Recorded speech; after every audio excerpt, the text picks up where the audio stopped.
Okay. Bismillahirrahmanirrahim. Assalamualaikum warahmatullahi wabarakatuh dan salam sejahtera. Terima kasih saya ucapkan kepada doktor, tuan-tuan dan puan-puan yang datang ke dalam taklimat pada petang ini ya, secara online. Minta maaf saya terpaksa buat secara online sebab saya berada di luar dalam tempoh yang lama. Jadi banyaklah masa yang saya dah plan untuk buat, tiba-tiba ada je isu nak kena postpone. Jadi saya terpaksa juga buat online sebab masa dah suntuk. Jadi untuk hari ini tujuan utama taklimat ini adalah berkaitan dengan pengurusan dan pelaksanaan pengalaman berasaskan sekolah, yang mana doktor, tuan-tuan dan puan-puan telah dilantik oleh telah diberi cadangan oleh Ketua Jabatan sebagai pensyarah penyelia dan pensyarah penyelaras dan Ketua Penyelaras untuk kursus ini. Subjek honornya adalah unit praktikum. Jadi surat lantikan unit praktikum yang keluarkan dan surat lantikan tu dah ada. Cuma kami bagi soft copy lah dekat doktor, tuan-tuan dan puan-puan. So untuk hari ini taklimat saya adalah berkisar tentang pelaksanaan dan pengurusan PBS lah. Okey, jadi kalau ada apa-apa isu nak tanya boleh terus interrupt, tak ada masalah. Okey, jadi saya teruskan kepada maklumat hari ini yang nak saya sampaikan. Kandungan hari ini adalah berkaitan dengan konsep, objektif, strategi pelaksanaan, penempatan, prosedur, aktiviti semasa PBS, pentaksiran berterusan, kehadiran, status pelaksanaan, peranan dan tanggungjawab, pemeriksaan PB, PBS, tarikh tugasan dan lampiran yang berkaitan. Okey. Jadi seterusnya kita pergi kepada konsep dulu. Jadi untuk melaksanakan PBS ini adalah penting doktor, tuan-tuan dan puan-puan tahu apa benda yang berlaku sewaktu PBS. Jadi PBS ni merupakan salah satu komponen amalan profesional lah. Untuk PDPP, PBS hanya sekali. Tapi untuk PSMP 2 kali. Okey, jadi kenapa perlu ada PBS ni? Sebab nak beri kefahaman awal kepada guru tentang alam persekolahan daripada perspektif sebagai seorang guru. Walau bagaimanapun kita ketahui pelajar kita ni adalah pelajar COS. Maknanya memang dah ada di sekolah. Jadi kenapa nak kena buat PBS juga? Jadi kalau ditanya berkenaan dengan isu ini, maklumkan kepada pelajar, pelajar memang ada di sekolah, tetapi kita nak bagi lagi kefahaman tentang PBS ini dengan lebih sistematik. Dia memahami sekolah, dia memahami alam persekolahan itu. Jadi dia akan buat dokumentasi lah, dokumentasi itu dan juga tugasan lah. Jadi dengan dokumentasi dan tugasan tu dia akan lebih faham dengan lebih jelas apa yang berlaku di sekolah, apa yang berlaku di sekolah dengan lebih sistematik. Okey, seterusnya memahami sekolah sebagai sebuah institusi pendidikan dari aspek sistem pengurusan pentadbiran, kurikulum, hal ehwal murid, co-curriculum, komuniti serta pelaksanaan dasar pendidikan masa kini. Okey. Seterusnya memahami peranan guru melalui pemerhatian, penelitian dokumen, refleksi dan interaksi dengan guru serta komuniti sekolah. Jadi dalam PBS ni pelajar akan faham tentang peranan sebagai seorang guru apabila dia melaksanakan tugasan dalam bentuk pemerhatian, penelitian dokumen dan refleksi. Okey, jadi dalam urusan ini dia kena ada berinteraksi lah dengan warga sekolah. Okey, seterusnya memahami sistem organisasi sekolah berdasarkan pengurusan pentadbiran kurikulum, hal ehwal murid, co-curriculum, nilai-nilai kepimpinan serta mengenal pasti dasar-dasar pendidikan yang dilaksanakan di sekolah secara efektif. Okey. Jadi kita nak pelajar ni faham dengan lebih jelas sistem organisasi sekolah dengan lebih sistematik seperti yang saya sebutkan tadi. Okey, seterusnya saya pergi kepada bahagian objektif. Jadi apa yang dibuat semasa PBS? Jadi semasa PBS, di akhir PBS ni kita mengharapkan pelajar akan dapat apa? dia faham dan dapat menyesuaikan diri dengan budaya sekolah. Okey, dengan lebih profesional lah. Kita nak latih dia jadi lebih profesional. Okey, kemudian menghayati kerjaya seorang guru. Yang ketiga, memperolehi pengetahuan tentang pengurusan sekolah. Keempat, mendapat pendedahan awal tentang pembelajaran murid. Kelima, memahami pengurusan dan strategi pelaksanaan PDP. Keenam, membina kemahiran interaksi. Ketujuh, mengumpul maklumat tentang pengurusan pentadbiran sekolah, iklim PDP dan budaya sekolah. Ke-8, kemahiran inquiry penemuan, kemahiran berfikir secara kritis dan analitik. Ke-9, positif terhadap profesion keguruan dan kepimpinan sekolah. Dan ke-10, refleksi dan membuat refleksi dan rumusan. Dan seterusnya, mendokumentasikan pengalaman yang dilalui semasa pelaksanaan PBS. Jadi ini semua 11 perkara yang mana dia akan hadapi sewaktu dia melaksanakan kursus ini. Okey, seterusnya strategi pelaksanaan. Jadi untuk melaksanakan PBS ni, pelajar perlu lalui pada semester kedua dan tempohnya adalah 2 minggu. Nilai kredit untuk kursus ni adalah 1 kredit. Kod kursus adalah PRKA 2031. Okey, untuk tarikh PBS pula, pelajar akan mula PBS selepas raya, selepas minggu cuti perayaan khas, iaitu 7 April sehingga 18 April 2025. Jadi 2 minggu pelajar ini akan laksanakan PBS di sekolah masing-masing, sekolah yang mereka ditempatkan sekarang. Dan PBS ini ada juga pelajar yang kita tempatkan di sekolah berlainan disebabkan ada beberapa perkara lah. Dan pelajar akan laksanakan PBS ini dalam tempoh PBS itu dia ada interaksi. Maknanya hari Sabtu Ahad dia akan ada interaksi. Jadi yang ini adalah dibenarkan dalam kalender akademik semasa lah. Okey, seterusnya penempatan. Penempatan pelajar adalah di sekolah semasa. Dan sekolah tempat bertugas sedia ada yang menawarkan option tersebut. Okey, kalau tak ada di sekolah tersebut, kita akan pindahkan di sekolah lain yang berdekatan. Okey.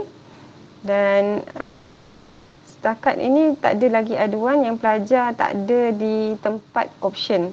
Maknanya dia ada di sekolah yang merupakan option mereka lah. Cuma mereka tidak mengajar subjek option berlaku. Jadi walau bagaimanapun dia tak mengajar subjek option, tetapi dia masih boleh melihat ataupun membuat pemerhatian terhadap teras dia itulah. Jadi tak ada masalah. Kalau praktikum dia akan jadi masalah lah. Dia mesti kena mengajar subjek teras dia. Okey, seterusnya prosedur pelaksanaan PBS. Okey, jadi prosedur pelaksanaan PBS ni kita mulakan dengan pelantikan pensyarah, daripada pensyarah yang merupakan penyelia, daripada ketua jabatan. Okey, jadi kami di unit praktikum dah minta daripada ketua jabatan untuk mencadangkan siapa pensyarah dan ketua penyelaras bagi setiap teras. Dan ketua penyelaras ni sebenarnya sepatutnya kena bina PB.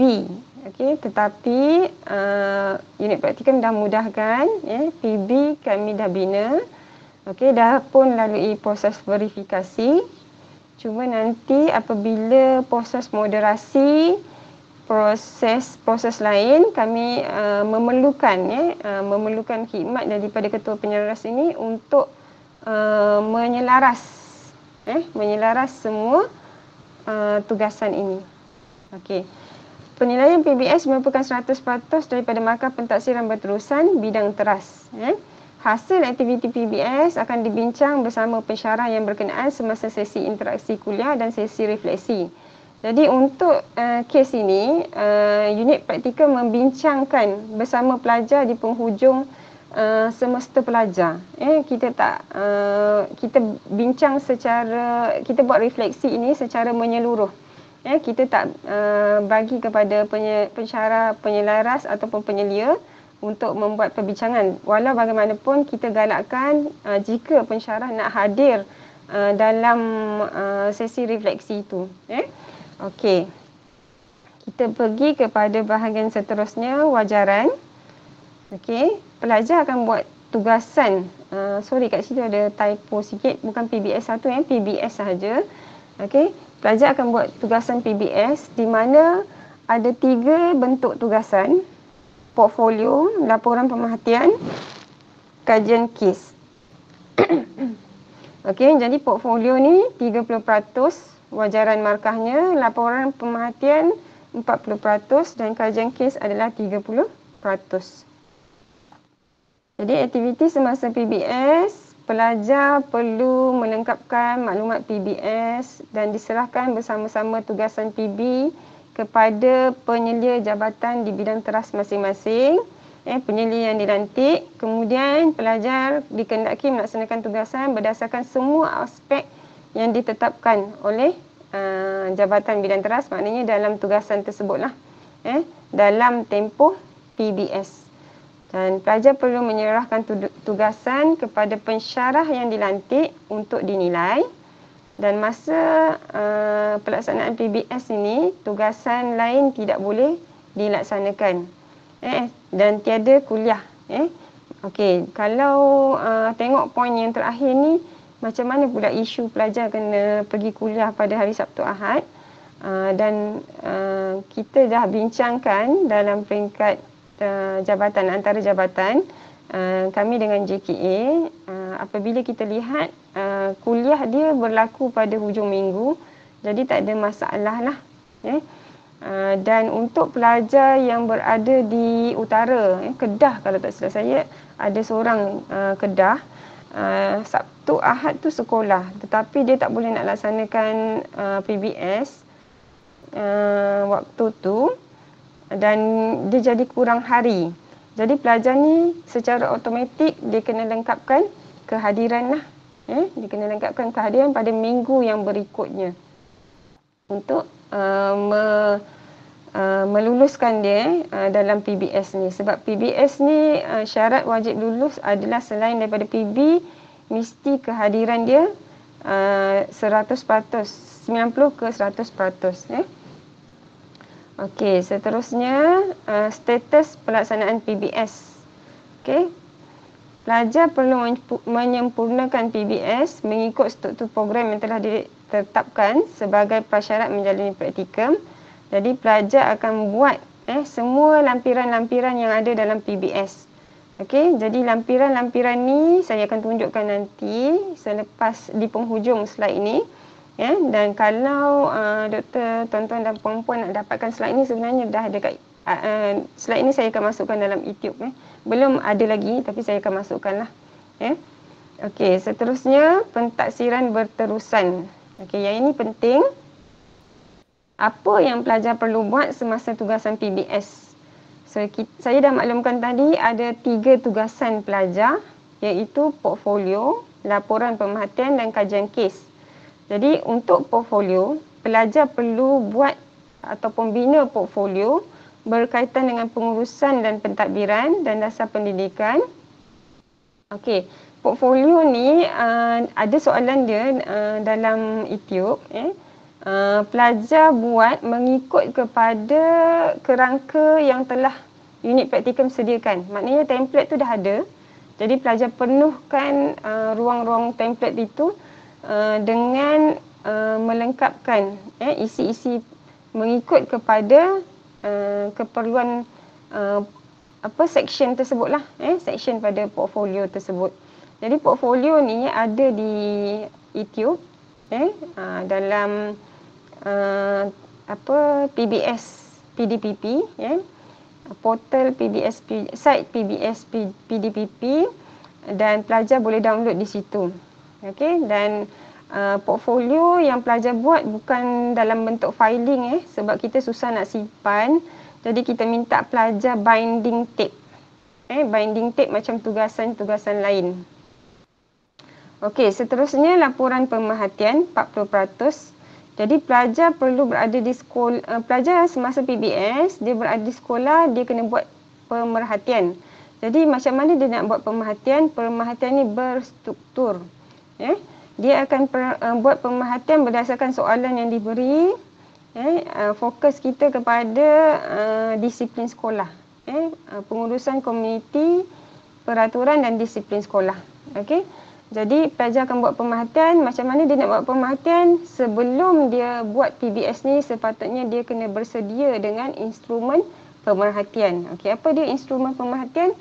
Dia boleh buat instrumen pemerhatian tu mungkin dalam bentuk senarai semak, kan? Okey, tak kisah apa benda yang sesuai, dia mesti ada pemerhatian yang terancang. Dia tak boleh bila PBS tu baru dia nak buat instrumen, tak boleh. Dia kena dari awal lagi dia kena bersedia dengan pemerhatian terancang lah. Okey, jadi mohon penyelia bantu pelajar untuk membimbing mereka macam mana membina instrumen pemerhatian ni.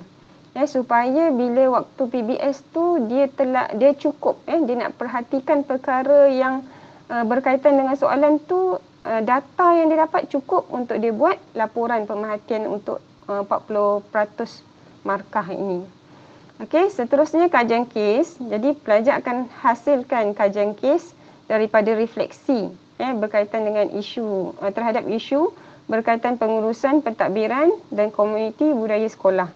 Jadi masa dia buat PBS ni, dia akan buat refleksi.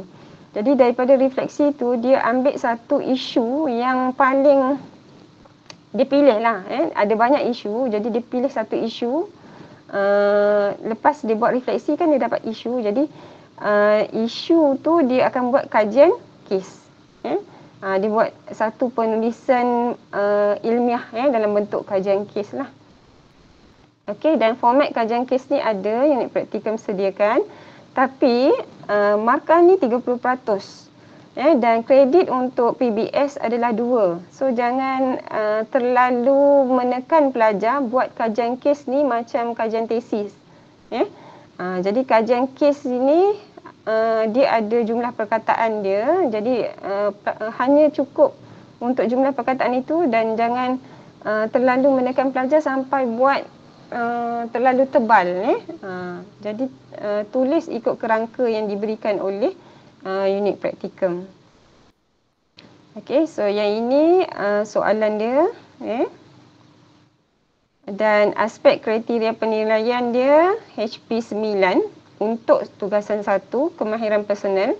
Kita akan tengok macam mana pelajar mengorganisasi dan mengaplikasikan pembelajaran sepanjang hayat serta pengurusan masa. Dekat situ para pensyarah, penyelia perhatikan dalam dia membuat portfolio tu macam mana tata susunan dia, macam mana dia mengorganisasikan bahan ataupun maklumat dia yang dia kutip daripada pihak sekolah, adakah boleh mencapai tahap cemerlang. So rubriknya ada, saya sharekan juga di YouTube. Okey, dan ni wajaran HP 9 adalah 30%. Jadi pada portfolio pelajar tu letakkan HP 9.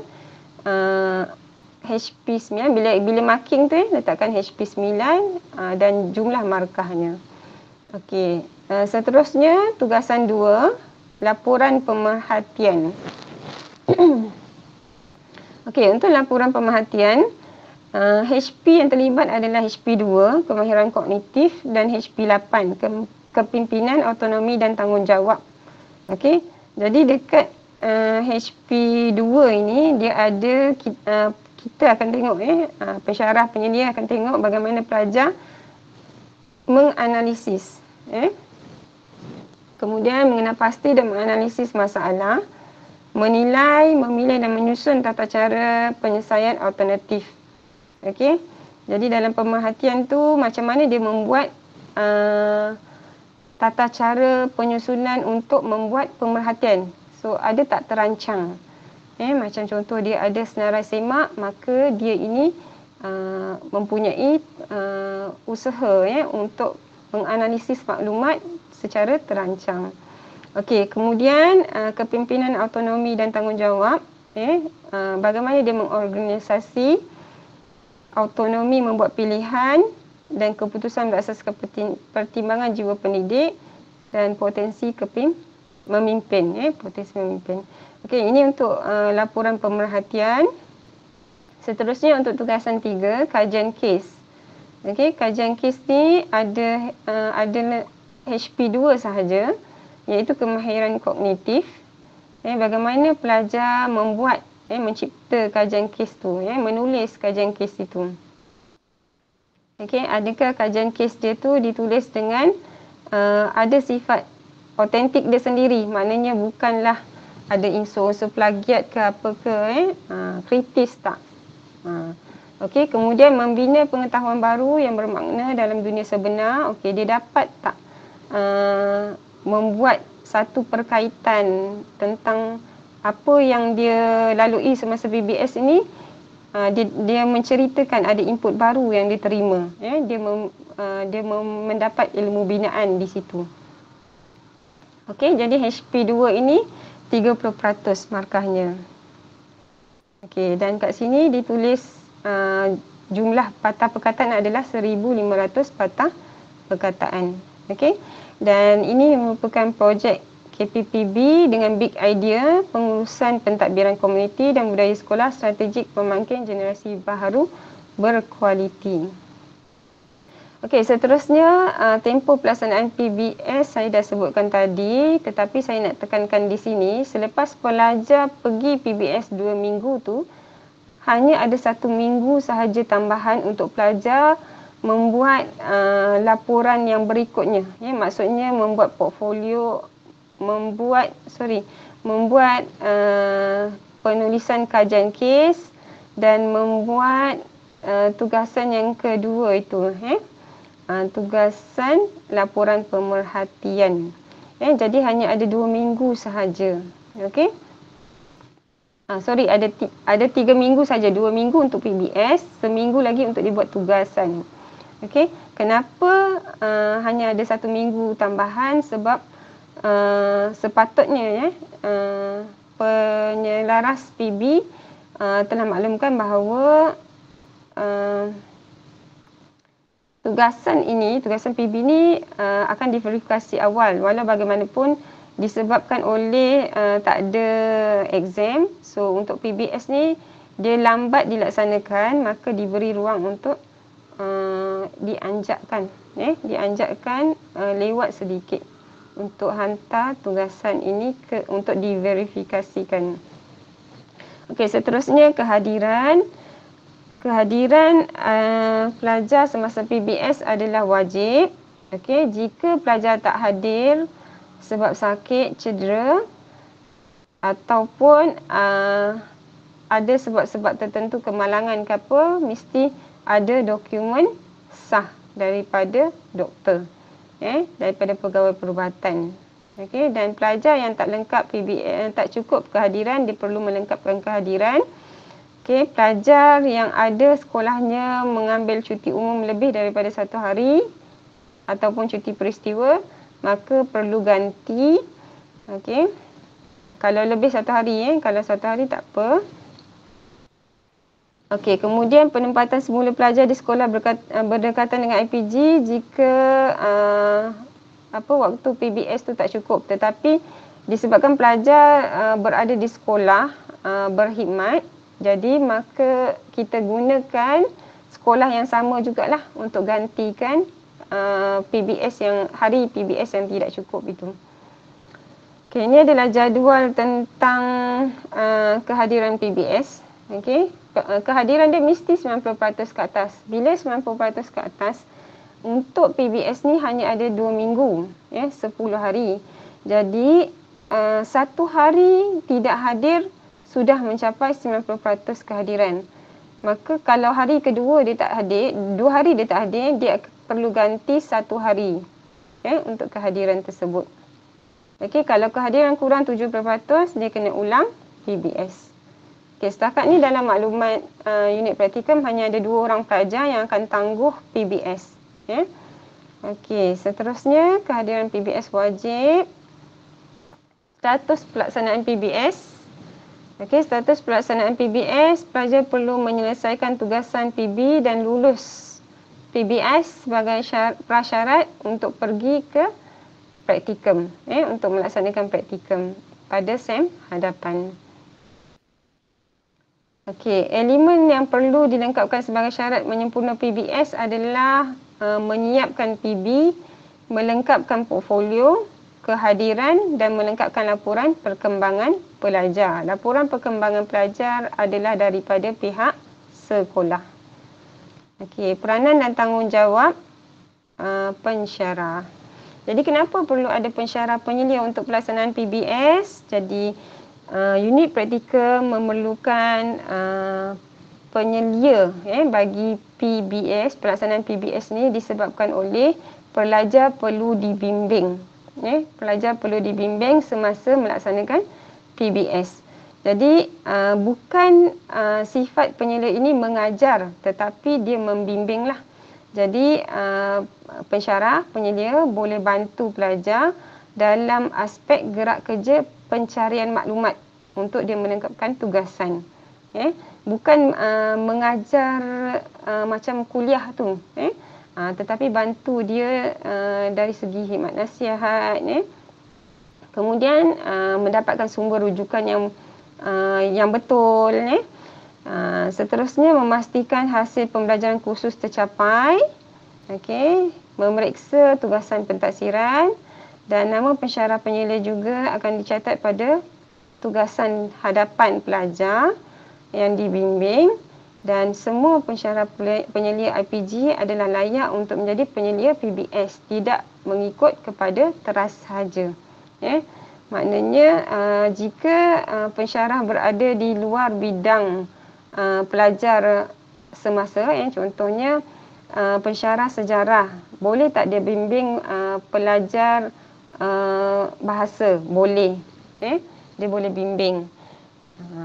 Okey, sebab dalam penentuan dalam pelaksanaan PBS ini semua pensyarah layak. Okey, seterusnya tanggungjawab pensyarah penyelia dan jabatan. Okey, yang pertama pensyarah penyelia perlu memahami pelaksanaan PBS melalui garis panduan yang berkuat kuasa. Jadi kat mana nak dapat garis panduan ni? Ada dalam anjung, ada dalam YouTube. Okey, seterusnya ketua penggubal akan menyediakan tugasan, dan ketua penggubal ni adalah Haji Abu Kasim. Okey. Dan soalan ni pun telah diverifikasi oleh PD Puan Umaimah. Okey, seterusnya mendaftar nama pelajar di bawah seliaan dalam sistem ITEMS. Pensyarah tolong pastikan daftar kehadiran pelajar untuk tujuan pelaporan CDL lah. Okey, seterusnya amanah tugas pensyarah adalah 2.5 jam untuk penggubal, dan pensyarah penyelia adalah 1 jam. Kemudian memastikan tugasan PBS dilaksanakan berdasarkan tempoh masa pentaksiran berterusan. Jadi sekiranya pelajar bawah penyeliaan Dr. Tuan-tuan dan puan-puan tidak menghantar tugasan, segera maklumkan, jangan segera kejar segera kejar pelajar tu, jangan biarkan dah penghujung masih tak, dah habis nak buat verifikasi moderasi baru kesan pelajar tu tak hantar. Jadi kena kesan lebih awal lah. Kemudian memberikan taklimat tugasan pentaksiran berterusan kepada pelajar, guru pelatih. Memberi satu salinan pentaksiran berterusan kepada jabatan. Okey, ini jika perlu. Mengumpul dan menyemak portfolio dan tugasan pentaksiran berterusan. Sudah tentu kena semak dan dapatkan portfolio tersebut. Melaksanakan moderasi pemakahan verifikasi pentaksiran berterusan. Okey, seperti mana tugasan PB-PB yang lain, tugasan PBS juga perlu melalui proses moderasi lah. Jadi disebabkan kita ada ramai pensyarah penyelia, maka ada penyelarasan penandaan. Jadi penyelarasan penandaan ini kita akan buat secara mengikut teras lah. Mengikut teras, dan ketua penyelaras bagi setiap teras itu akan mengambil peranan untuk melaksanakan proses penyelarasan penandaan, proses moderasi ni. Okey, moderasi kita akan kumpul semua dan kita akan kenal pasti siapa yang dalam kategori sampel. Kita akan minta untuk hantar ke unit praktikum dan kita akan buat moderasi. Seterusnya, menyediakan laporan bertulis tentang kes-kes khas pelajar. Okey, jika ada isu pelajar ni tak jumpa, kena dapatkan, maksudnya pensyarah penyelia kena settlekan dulu. Pensyarah penyelia kena hubungi pelajar dahulu, dan kemudian jika ada masih lagi berlaku pelajar ni gagal untuk dihubungi ke apa ke, maklumkan kepada unit praktikum dengan kadar segera. Sebab pelajar PDPP ni dia dah berada di sekolah, jadi mungkin susah sikit nak jumpa. Dan banyaknya mungkin pensyarah jumpa adalah secara maya. Seterusnya, penyelaras, ketua penyelaras dan pemeriksa penggubal SME pensyarah penyelia dicalonkan oleh ketua jabatan. Okey, seperti yang saya maklumkan tadilah.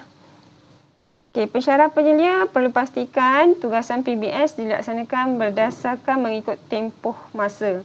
Tak boleh lebih daripada masa yang ditetapkan, sebab masa untuk menyemak hanya ada seminggu sahaja untuk penyelia. Hanya ada seminggu sahaja untuk penyelia semak, dan kemudian kita nak buat moderasi dan verifikasi seterusnya. Okey, seterusnya beri taklimat tugasan. Okey, ni yang saya sebutkan tadilah. Mengumpul dan menyemak, melaksanakan moderasi dan menyediakan laporan bertulis. Okey, penghantaran tugasan hendaklah dihantar mengikut tarikh yang ditetapkan di dalam soalan pentaksiran berterusan. Pelajar akan terus kepada pensyarah penyelia, bukan melalui unit praktikum. Maknanya unit praktikum takkan terima tugasan pelajar, tetapi pensyarah penyelia akan terima. Okey, jadi tindakan pensyarah, pastikan menyemak tugasan tu mengikut kepada wajaran, rubrik dan lampiran-lampiran dari dalam garis panduan yang telah ditetapkan oleh unit praktikum. Okey. Jadi untuk dapatkan maklumat berkenaan dengan PBS ini, kita gunakan site YouTube, site yang sama dengan yang lain, yang perdana, tetapi ada satu button untuk PDPP. Jadi doktor tuan-tuan dan puan-puan boleh klik lah. Yang ini adalah link terus ke site tersebut. Dia punya address ni terus kepada link tersebut. Okey, seterusnya pensyarah penyelia akan mendaftar di e-Terms. Okey, macam mana nak daftar? Pastikan pilih peperiksaan Mei KDC, kod khusus PRKA 2031. Subjek owner unit praktikum. Mesti subjek ownernya adalah unit praktikum, bukan jabatan masing-masing. Dan tempoh masih lagi 2 jam. Okey. Jadi tolong pastikan maklumat yang betul semasa mendaftar kehadiran. Okey, bila dah daftar kehadiran, lengkapkan, isilah isi kehadiran tersebut. Gunakan tarikh dalam tempoh sebelum pun boleh ataupun selepas pun boleh, sebab menunjukkan bahawa ada sesi kolaboratif antara pelajar dengan penyelia. Okey. Dalam tempoh PBS pun boleh, seminggu sebelum ataupun seminggu selepas pun boleh, tetapi jangan waktu dah hantar tugasan. Okey, ini daftar kehadiran di e-Terms juga ada di YouTube. Okey, senarai semak pensyarah penyelia. Jadi ini adalah catatan yang saya sediakan untuk pensyarah penyelia. Pastikan buat 7 perkara ni lah. Okey. Okey, ini untuk makluman sahaja. Pelajar sebelum PBS dia akan ada tindakan dia, semasa PBS pun dia akan ada tindakan dia, dan selepas PBS pun dia akan ada tindakan dia. Jadi pensyarah penyelia boleh tengok dan rujuk dalam slide ini untuk melihat ataupun mengenal pasti apakah cara pensyarah penyelia nak bimbing pelajar. Okey, pelajar akan hantar tugasan PBS ini mengikut pada tarikh akhir yang kami maklumkan di sini, di mana lampiran 2 hingga 24, 25 dia akan hantar pada 26 April. Untuk tugasan dia akan hantar secara hard copy kepada penyelia mengikut tarikh yang telah ditetapkan dalam tugasan PBS. Okey, pemeriksaan PBS. Okey, saya dah maklumkan tadi juga untuk pemeriksaan PBS ni. Haji, next slide. Okey, next slide. Lagi. Okey, untuk stop. Yang tadi. Okey. Untuk pemeriksaan PBS ini, penyelaras dan pemeriksa PBS perlu bersama dengan unit praktikum akan buat penyelarasan penandaan lah. Okey. Penyelarasan penandaan ni perlu supaya kita nak selaraskan cara penandaan yang tepat lah, sama je cara kita nak bagi markah kepada tugasan pelajar tersebut. Okey, seterusnya kita nak moderasi tugasan. Kita perlu buat moderasi tugasan. Okey, jika ada 90% ke atas. Okey, dan jika ada sampel, dalam kategori sampel, kita akan buat moderasi tugasan. Okey, dan penyelaras PBS jabatan akan kumpul dan serahkan markah kepada ketua penyelaras untuk disemak dan disahkan. Okey, dan ketua penyelaras akan serahkan markah kepada unit praktikum untuk proses semakan silang sebelum markah diisi dalam items IPG. So ini adalah flow pelaksanaan untuk pemeriksaan PBS untuk perhatian pensyarah penyelia. Okey, tarikh tugasan dan lampiran yang berkaitan. So ada 12 lampiran yang ada dalam garis panduan, tetapi lampiran yang saya warnakan putih tu, yang warna putih tu, borang PR4 sudah tidak digunakan. Jadi jangan ada pensyarah menggunakan borang PR4. Borang PR4 untuk markah kita dah gantikan dengan rubrik. Jadi gunakan rubrik untuk buat penyemakan tugasan PBS. Okey, jadi lampiran 1 adalah panduan menulis penyataan. So lampiran ni saya akan go through satu-satu. Saya tak bacalah kat sini. Okey, saya pergi kat sini. Okey, ini adalah panduan lampiran 1.1, panduan menulis penyataan profesional kontrak aktiviti. Zoom Haji. Okey, panduan menulis penyataan profesional. Zoom. Boleh zoom. Okey, kat sini dia ada cerita macam kenapa pelajar perlu buat penyataan profesional ni. Jadi pensyarah penyelia boleh tengoklah tujuan dia, apa dia penyataan yang dia kena buat, semasa, sebelum, selepas. Okey, sebelum, semasa, selepas PBS. Jadi yang ini pelajar memang kena buat penyataan. Okey, seterusnya lampiran 1-2, panduan penyediaan portfolio. Okey, jadi dalam lampiran ni pelajar boleh nampak dekat sini kenapa pelajar perlu sediakan portfolio.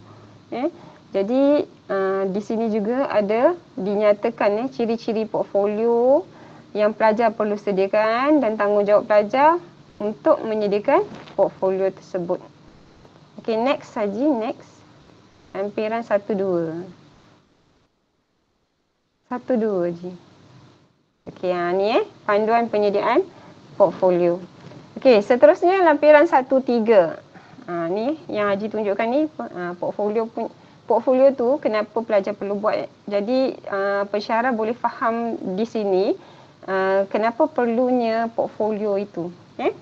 Okey, seterusnya lampiran 1.3 kandungan portfolio. Okey, dekat lampiran 1.3 next. Okey. Pensyarah perlu memberi ulasan dan tanda tangan sekiranya di akhir PBS lah. Okey, di akhir PBS tu pensyarah boleh semak, tengok cukup tak kandungan, kan tadi ada pemarkahan untuk organisasi kandungan. Jadi kat sinilah letak ulasan semua berkaitan dengan pemerhatian pensyarah berkenaan dengan portfolio yang pelajar sediakan. Okey, seterusnya lampiran 1.4. Rekod kolaboratif dan interaksi perbincangan. Okey, dekat sini pelajar bukan hanya gunakan di sekolah, tetapi dia boleh gunakan setiap kali dia berjumpa dengan siapa-siapa pun yang ada kaitan dengan tugasan dia. Contohnya dekat situ dia tulis kat situ, dia jumpa cikgu, dia jumpa pensyarah pun dia boleh tulis borang ni. Jadi pensyarah, penyelia, tolong pastikan bila pensyarah jumpa ataupun pelajar membuat sesi perbincangan dengan pensyarah, penyelia, isi borang kolaboratif ni. Sebab kita ada MK, PBS ni dia ada MK dan ada jam di situ. Jadi kita nak buktikan bahawa melalui borang kolaboratif ni inilah berlakunya sesi perbincangan itu. Jadi pensyarah penyelia pastikan pelajar buat. Walaupun di luar waktu, maksudnya macam seminggu sebelum PBS, dia boleh isi borang rekod kolaboratif ni.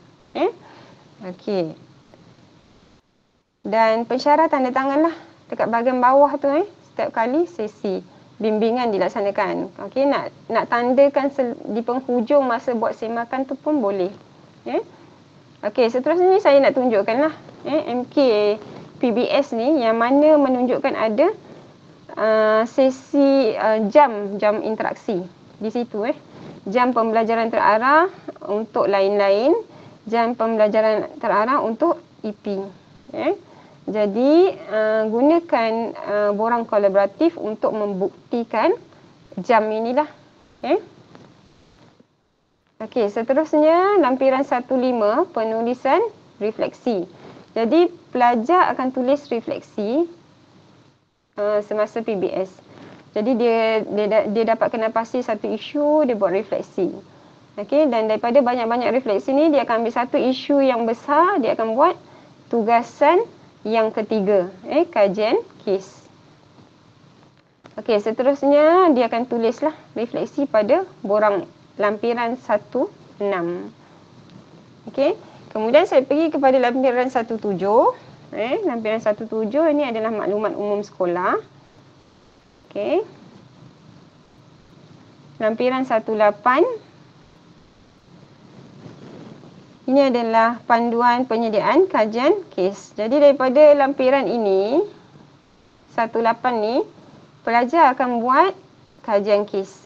Okey, kat situ ada nampak ada punya kronologi macam mana dia nak buat penulisan. Mesti ada tajuk kajian kes, nama pengkaji, alamat email pengkaji, kemudian isu yang difokuskan.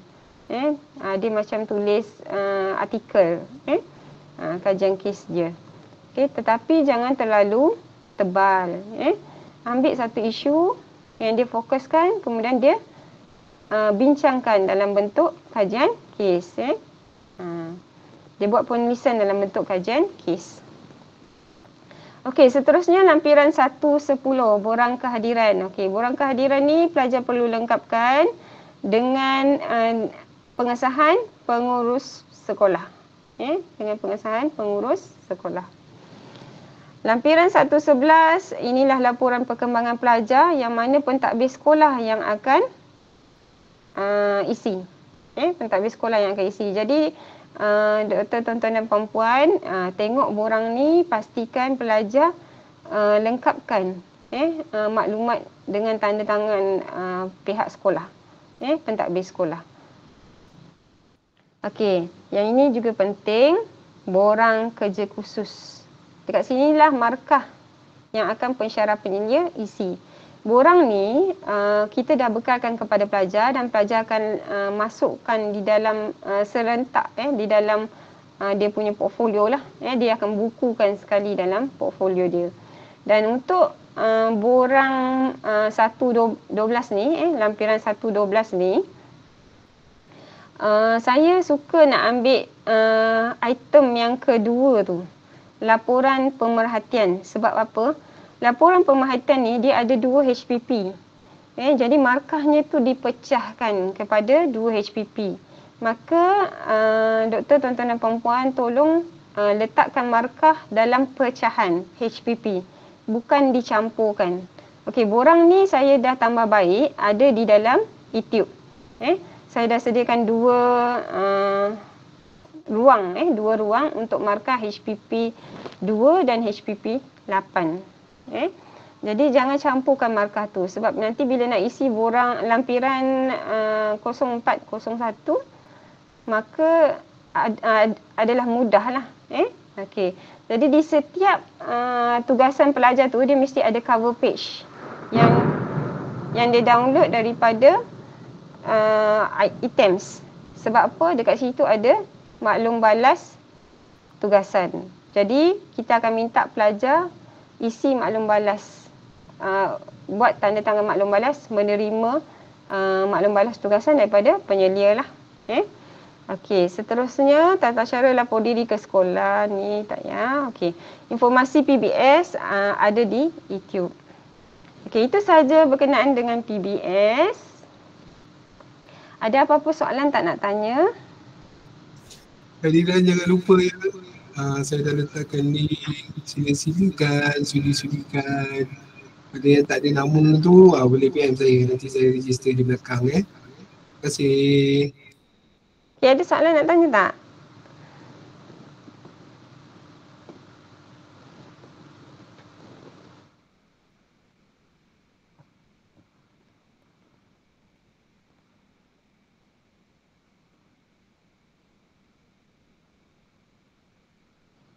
Ada soalan nak tanya? Okey, kalau tak ada soalan nak tanya, tapi bila-bila masa pun doktor, tuan-tuan dan puan-puan boleh tanya kami di unit praktikum. Okey, jangan segan silu untuk teks lah, message kami. WhatsApp lebih baik daripada call, sebabnya kadang-kadang waktu call tu kami tak sedar. Jadi WhatsApp lah kami untuk mendapatkan maklumat dan informasi berkenaan dengan PBS sekiranya ada kekeliruan. Okey. Dan boleh rujuk di YouTube berkenaan dengan soalan tugasan, dah diletakkan di situ. Untuk penyelesaian penyedia, Haji Nakai boleh respon. Haji Nakai, penyelesaian penyedia PBS pelajar.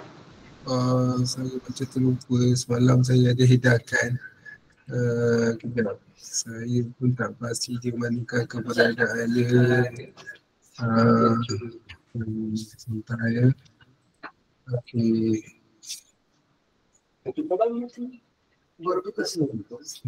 Ataupun nanti Haji Nakai masukkan dekat YouTube untuk rujukan pensyarah.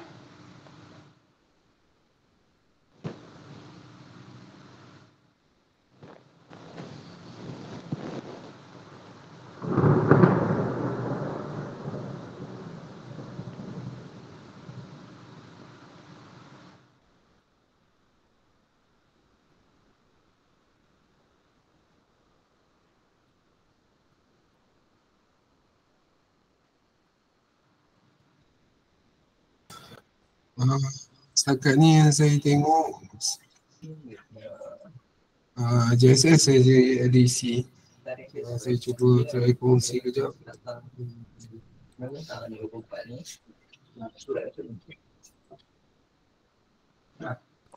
Ini dengan penyerahan semalam. Tapi yang ada respon cuma JSS ya. Itu pun PSV pun masih ni lah. Jadi saya minta kalau kata pensyarah sini boleh hubungi penyiaran di jabatan lah untuk penentuan pensyarah ni, pensyarah tentang student mana. Sebab ini penting lah untuk kita nak tahu siapa yang kita kena tengokkan ni. Takutkan kita terjaga terjaga student lain terjaga student lain ni ibarat terjaga jodoh orang, maksudnya gitu lah. Nanti stresnya tu berganda daripada kita salah tengok student orang. Baik kita dah bincang dengan penyaras kita lah, Cik Sufian, lepas tu kita ada Sasha Aidil, lepas tu kita ada Cik Fauzi dan juga Cik Samudin. Kita boleh cross check lah mungkin kami masa kalau boleh.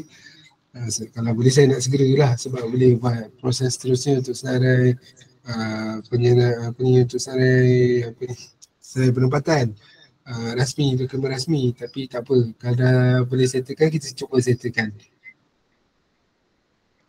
Haji, saya nak buat pembetulan kat sini untuk penyelaras PRKA 2031, Ketua Jabatan dah senaraikan nama penyelarasnya adalah untuk bidang teras Bahasa Melayu Encik Sufian, untuk bidang teras Pendidikan Islam Puan Sohana, untuk bidang teras Pendidikan Jasmani Puan Nisha Akila, dan untuk bidang teras Pendidikan Seni Visual adalah Puan Salbiyatun.